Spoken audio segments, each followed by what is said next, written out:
Assalamualaikum warahmatullahi wabarakatuh. Pada bagian 7 ini kita akan mempelajari web server dan DNS server.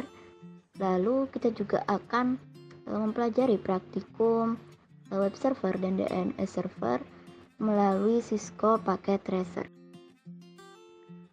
Adapun pengertian web server yaitu perangkat lunak yang berfungsi sebagai penerima permintaan yang dikirimkan melalui browser, kemudian memberikan tanggapan permintaan dalam bentuk halaman situs web atau lebih umumnya adalah dokumen HTML. Kemudian ada kegunaan web server. Pada hardware, web server digunakan untuk menyimpan semua data seperti HTML dokumen, gambar, file CSS, stylist sheet, dan file JavaScript. Sedangkan pada sisi software, fungsi web server adalah sebagai pusat kontrol untuk memproses permintaan yang diterima dari browser. Selanjutnya, tugas web server pertama mengatur semua komunikasi yang terjadi antara browser dengan server untuk memproses sebuah website. Kedua, memastikan semua modul yang dibutuhkan tersedia dan siap digunakan. Ketiga, membersihkan penyimpanan dan modul yang tidak terpakai. Berikutnya, melakukan pemeriksaan keamanan terhadap HTTP request yang dikirimkan browser. Nah, bagaimana web server bekerja? Browser mengirimkan permintaan ke server yang kemudian diproses oleh web server. HTTP request dikirimkan ke web server sebelum memproses HTTP request. Web server juga melakukan pengecekan terhadap keamanan. Pada web server, HTTP request diproses dengan bantuan HTTP server. Apa itu HTTP server? HTTP server merupakan perangkat lunak yang bertugas menerjemahkan URL atau alamat situs web serta HTTP atau protokol yang digunakan browser untuk menampilkan halaman website. Kemudian, web server mengirimkan HTTP respon ke browser dan memprosesnya menjadi halaman situs web. Kemudian ada keunggulan masing-masing web server. Pertama, Apache, pengaturannya lebih mudah, open source, komunitasnya yang besar. Kemudian ada Change, ringan, banyak fitur dan stabil, dan performa yang tinggi. Selanjutnya ada IIS, mendukung penuh pada Windows. Selanjutnya adanya kemampuan pengecekan kesalahan dan kerjanya menggunakan PHP yang lebih stabil. Terakhir ada Lightspeed Web Server, memiliki pencegahan di DOS, recover kesalahan secara langsung, dan kompatibel dengan htaccess. Selanjutnya perbedaan HTTP dan HTTPS. HTTP atau Hypertext Transfer Protocol adalah protokol jaringan aplikasi yang digunakan untuk sistem informasi terdistribusi, kolaboratif, dan menggunakan hypermedia. Sedangkan HTTPS atau Hypertext Transfer Protocol Shortcut adalah versi aman dari HTTP yang dilapisi SSL atau TLS sebagai protokol komunikasi data di World Wide Web. Catatan lain, HTML adalah bahasa markup standar untuk membuat halaman website. Bahasa ini berfungsi untuk membuat struktur website hingga menyusun format teks dan gambar pada halaman web. Selanjutnya ada CSS Stylist Sheets, adalah aturan untuk mengatur beberapa komponen dalam sebuah web sehingga akan lebih terstruktur dan seragam. Selanjutnya ada JavaScript, adalah bahasa pemrograman yang digunakan developer untuk membuat halaman web yang interaktif. Selanjutnya ada hardware, yaitu semua jenis komponen pada komputer yang memiliki bentuk fisik bisa dilihat dan dirasakan. Sedangkan software adalah sebuah data yang diprogram, disimpan, dan diformat secara digital dengan tujuan serta fungsi tertentu. Berikutnya kita akan melakukan percobaan pada web server. Dalam percobaan ini kita akan mensimulasikan web server yang dapat diakses oleh PC klien. Untuk skema yang digunakan yaitu gabungan dari rangkaian subnetting, routing dinamis, DHCP di atas jaringan wireless. Nah, untuk router 1 ini terhubung dengan switch 1 dan switch 2. Untuk lab 1 terhubung dengan 3 PC. Untuk lab 2 juga terhubung dengan 3 PC. Kemudian pada router 2, ini merupakan jaringan wireless di mana ada DHCP server sebagai penyewa IP untuk kliennya. Kedua, kita pastikan PC 1 ini terhubung dengan web server dengan menjalankan perintah di command prompt ping ke web server.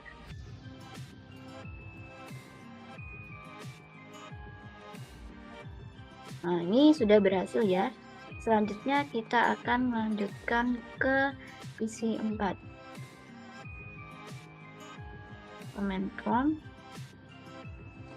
ping 43 ke 43.1.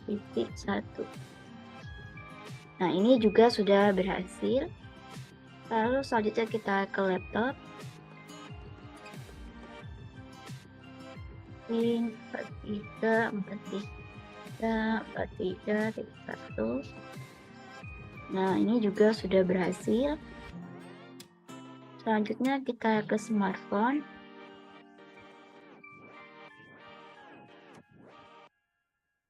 Ping 43.1.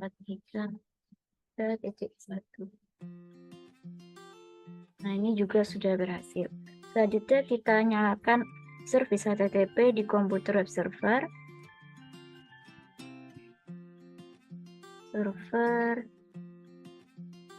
Nah, ini kita menuju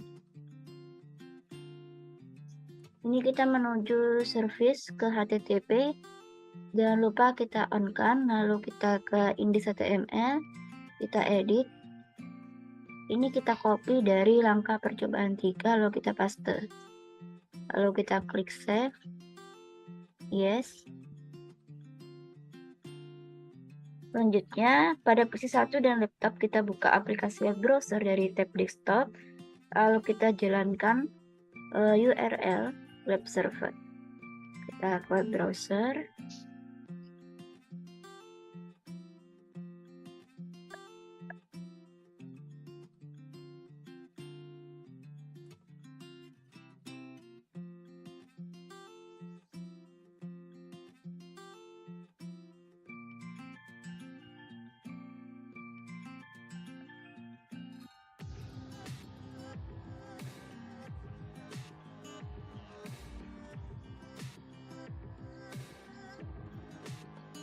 Ini sudah, kita jalankan kita ketiga dan ketiga 1. Kita go. Maka tampilan jika sudah berhasil seperti ini. Lalu kita coba ke PC 4.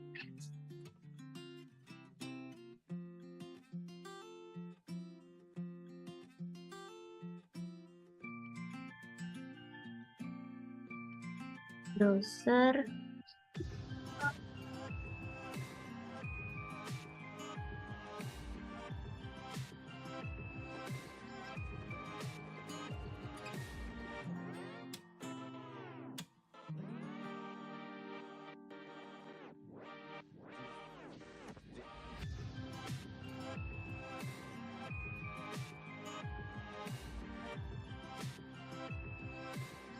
Kita masukkan IP-nya 43.1. Nah, ini juga sudah berhasil. Ya, kita ke laptop.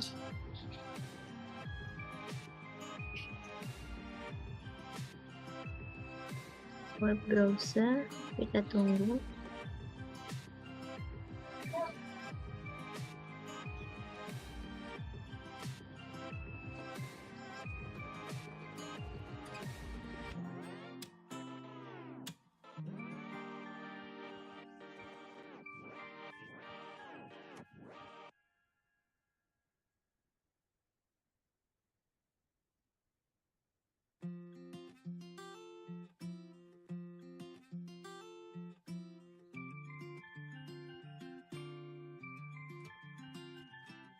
Ini sudah kita masukkan 43.1.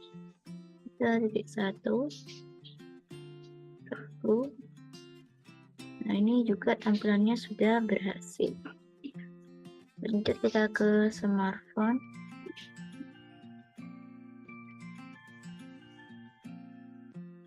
Server.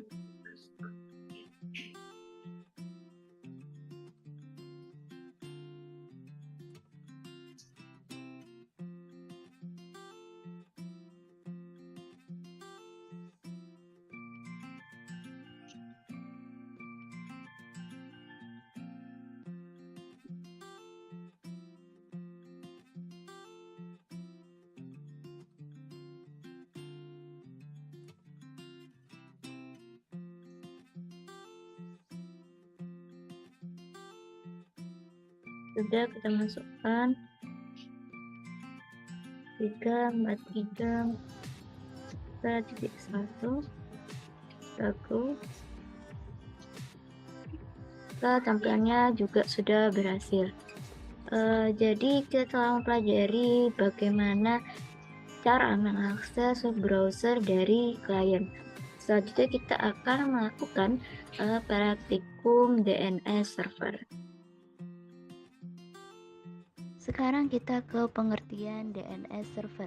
DNS adalah sebuah sistem yang menghubungkan Uniform Resource Locator atau URL dengan Internet Protocol Address.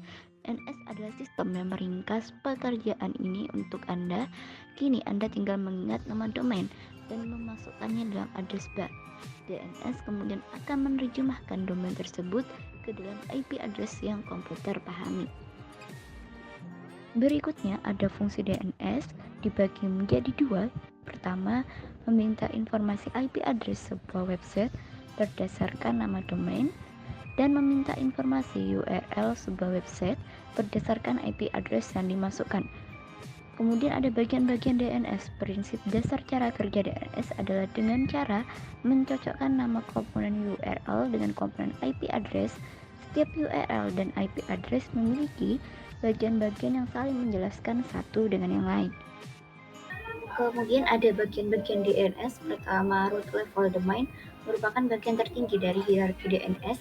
Biasanya ia berwujud tanda titik di bagian paling belakang sebuah URL.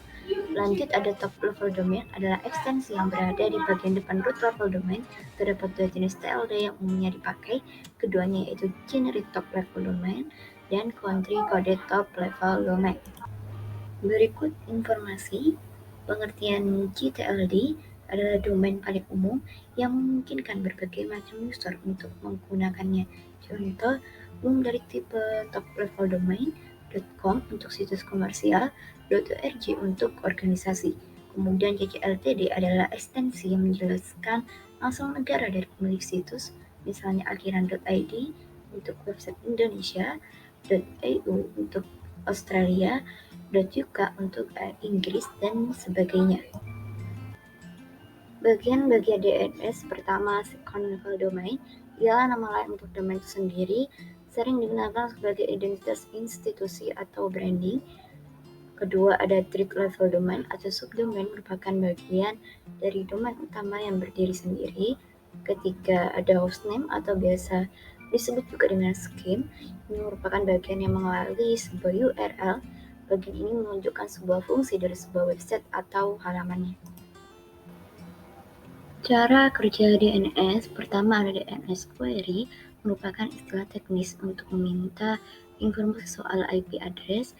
Tahapan ini dimulai ketika Anda mengetikkan URL ke address bar. Kemudian recursive query bisa memberikan hostname yang mana kemudian DNS resolver harus memberikan jawaban. Lalu iterative query, user memasukkan hostname. Lalu non-recursive query merupakan proses pencarian informasi yang tercepat, dan DNS recurser merupakan tahapan pertama pencarian informasi. Cara kerja DNS selanjutnya ada root name server. Katakanlah informasi yang Anda cari tak bisa ditemukan di SP, maka kemudian sistem akan mencari informasi yang Anda butuhkan ke root name server. Lalu ada TLD name server. Dari root name server, sistem akan membaca jenis informasi yang dicari dari top level domain. Setiap TLD seperti .com, .org, .edu, .id, dan .eu dan sebagainya memiliki server yang spesifik. Lalu ada authoritative name server. Setelah menemukan clue di mana server yang diinginkan, sampailah kita pada authoritative name server. Jadi server satu ini memiliki semua informasi lengkap soal situs web yang dituju. Berikutnya macam-macam DNS. Pertama, ada record atau address record, menyimpan informasi soal hostname, time to live, dan IPv4 address. Kedua, EEE record, yaitu menyimpan informasi hostname dan hubungannya dengan IPv6 address.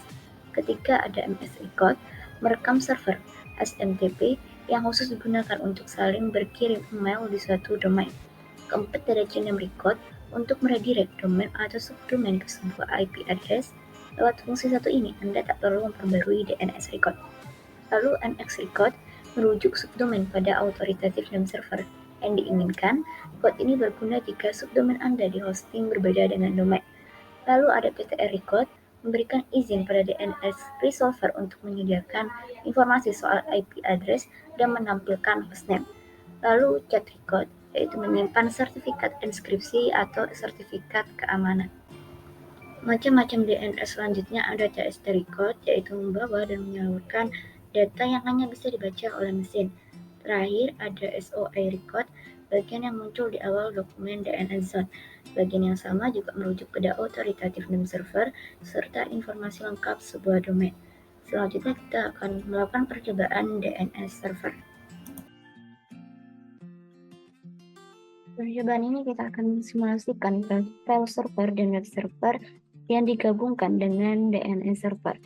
Nah, DNS server berfungsi untuk mentranslasikan IP address menjadi alamat domain yang lebih manusiawi. Nah, berikutnya kita buat skema jaringan dan pastikan jaringan berfungsi dengan baik, terutama pada PC 1, PC 4, laptop, dan smartphone yang dapat terhubung dengan DNS server, lalu web server, kemudian FTP server. Berikutnya kita ke PC 1, kita ke command prompt, kita jalankan perintah ping ke DNS server. Maka ini sudah berhasil tersambung. Selanjutnya kita ke PC 4.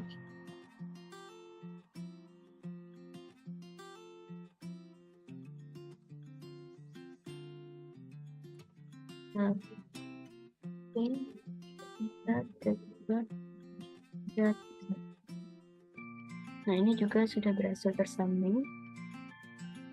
Selanjutnya kita ke laptop.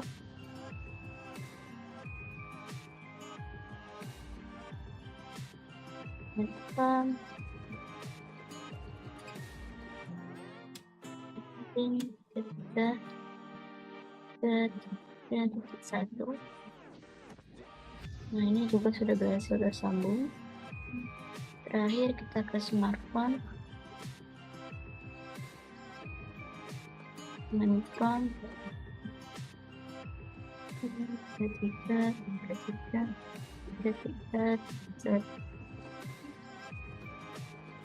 Nah, ini juga sudah berhasil tersambung.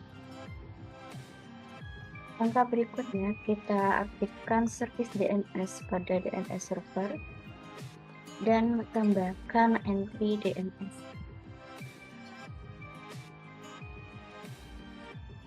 Nah, ini kita menuju service, lalu kita ke DNS, kita on-kan, lalu kita tambahkan name, type, dan addressnya. Ini yang sudah berhasil saya tambahkan, yaitu ftp.jarcom.com dengan type record, kemudian addressnya 4343432, lalu jarcom.com, type-nya record, dengan address 4343431, lalu www.jarcom.com, type-nya GNAME, untuk addressnya jarcom.com. Kemudian pada PC 1, kita jalankan perintah nxlookup ke jarcom.com. nxlookup jarcom.com. Nah, maka service menjawab yaitu 33.33.33.1, lalu di reset ke 43.43.43.1. Selanjutnya kita coba ke laptop.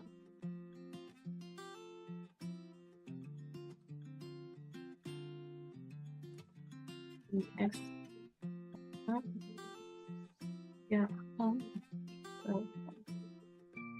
nah, ini juga sudah menjawab dengan DNS server, kemudian di reset ke 43.43.43.1. Kemudian pada PC1 kita buka aplikasi web browser.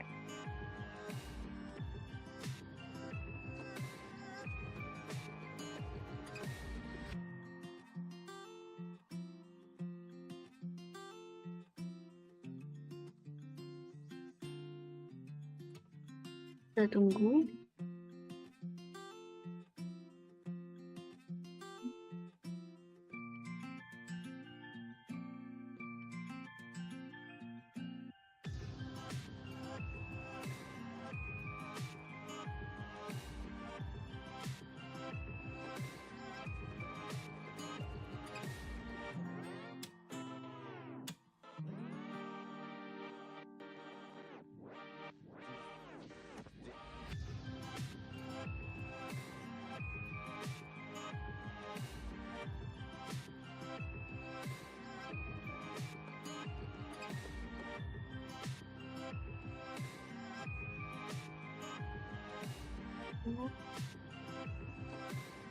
Ini kita masukkan URL-nya.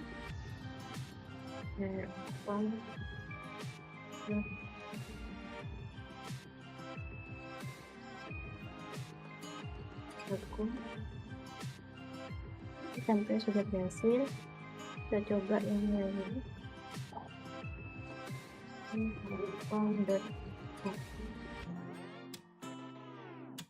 Maka kita sudah berhasil.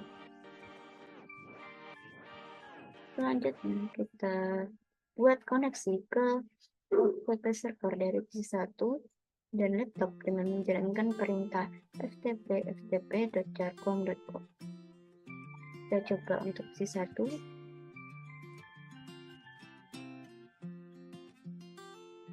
Menunjukkan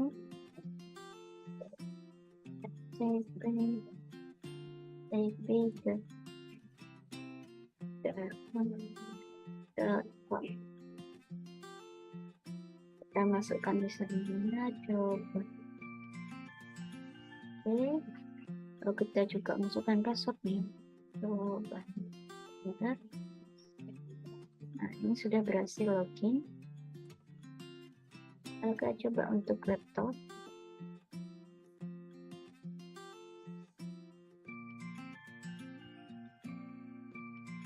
ftp.jarcom.com.